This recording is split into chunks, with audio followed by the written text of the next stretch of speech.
Before we get to your new job, let's talk about time that you actually spent in the White House. First of all, being back in Washington, D.C., when you came here, January of '09 as White House Social Secretary, really an amazing time. Talk about the experience.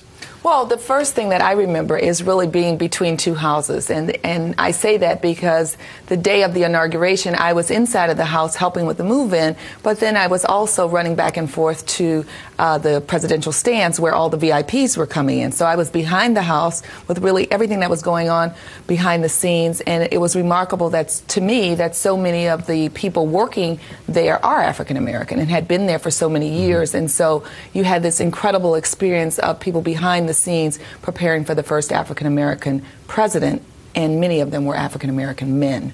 So that, to me, was incredible to see it both ways.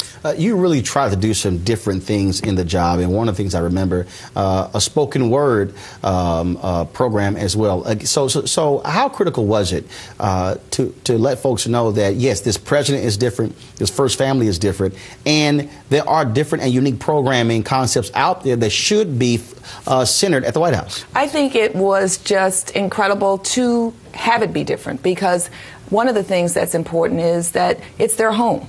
And so it really is a reflection on how they entertain and what they thought was important. And as we all know, diversity and inclusion is something that's extremely important to this president and this first lady. And so they were really behind the vision of this should be the people's house. You really dealt with a lot of unique things there, but also, of course, it all ended when you get all the drama over the state dinner, folks getting in, not having enough staff there. Then we started hearing all the sniping back and forth.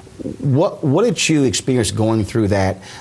Did it anger you, or did you see this simply as, you know what, this is how Washington, D.C. operates? You know what, it didn't anger me. I mean, I think this is really not about me. It's bigger than me. And so I think it's important to stay humble and really not get yourself so caught up in whatever the politics are of this particular town. One of the things I've said about entering back into the business place is it's a meritocracy. And so as opposed to people constantly looking, you know, to point a finger and looking for errors.